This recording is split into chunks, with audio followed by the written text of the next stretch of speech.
Assalamu alaikum. My name is Sameed Ahmed Butt, and today I would like to talk about the Tax Amnesty Scheme 2019, which was introduced about 1 year ago by the PTI government in order to ensure that the people who have not filed their NTN or they have not filed their income tax returns could take benefit of this, and they can share their data, they share their income with the government, and move away, get away with not paying any tax for that year.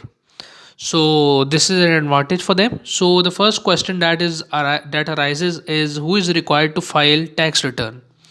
First, they have to have a NTN, national tax number. For salaried person, we have slabs here. For a salaried person with income more than 600,000 rupees, he has to 600,000 rupees for the financial annually has to file their income tax returns. For a self-employed business person, if his income is more than 400,000 rupees for the year annually, he has to file his income tax return.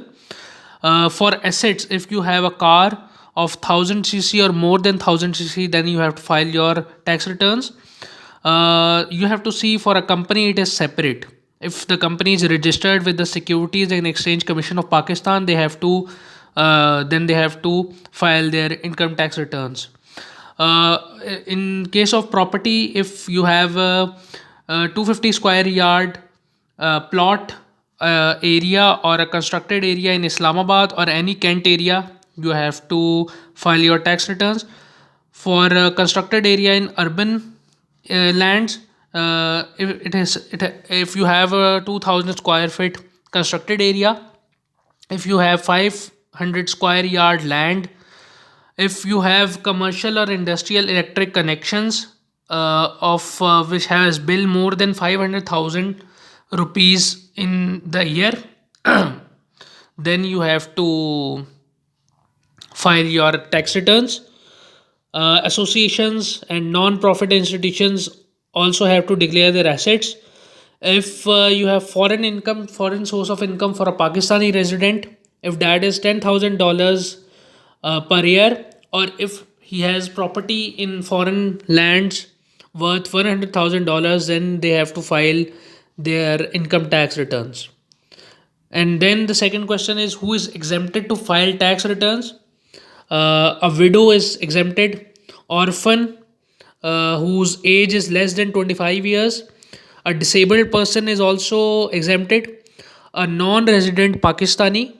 The definition of non-resident is that who is outside Pakistan for more than 183 days. Then the third question is documents for salaried persons. The documents required for filing a tax return for a salaried person, the documents are classified as compulsory and optional.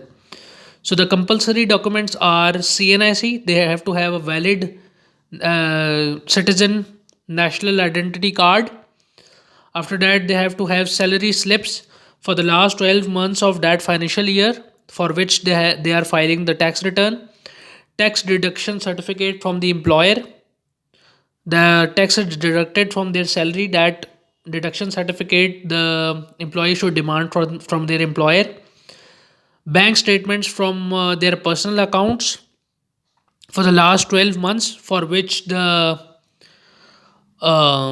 tax return is being filed. The list of personal assets and liabilities. After that, the optional documents are wealth statement, the personal wealth statement which has assets and liabilities, tax deduction certificate from mobile networks from which the sim that you are the owner of, so you can demand that tax deduction certificate from the mobile cellular mobile networks. Zakat deduction certificate, that is from the saving accounts of banks, you can demand that from your banks in which you have saving accounts. Tax on profit from saving accounts. Utility bills which can have PTCL bills, internet bills, electric bills, gas bills.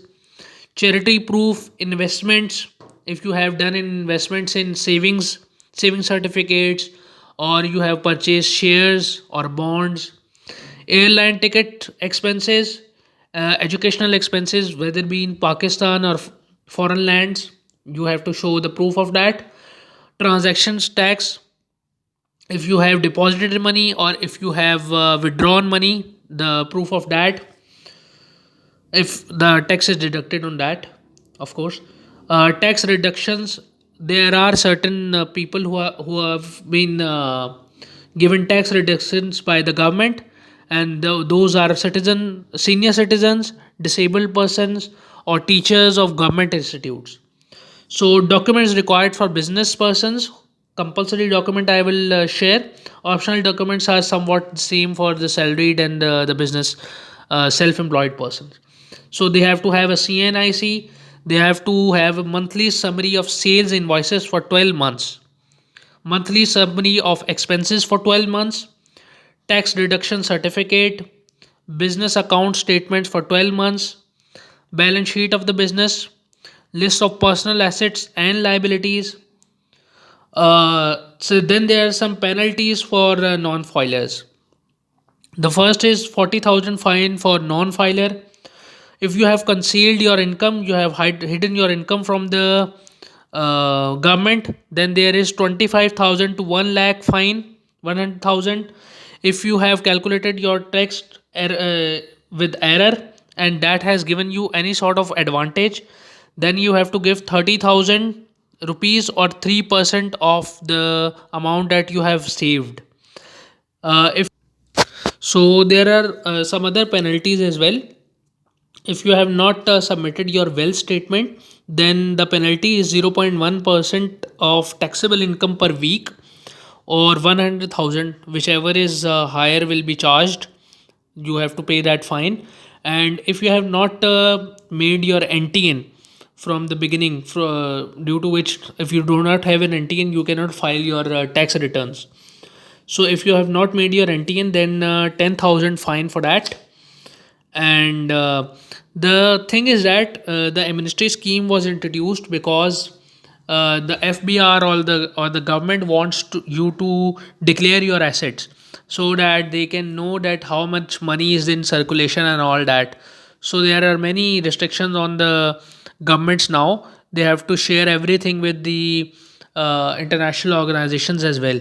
So the advantage is that it is beneficial for you if you declare those assets, so that the authorities like FBR and the other authorities, State Bank, they do not disturb you, and you can run your operations smoothly.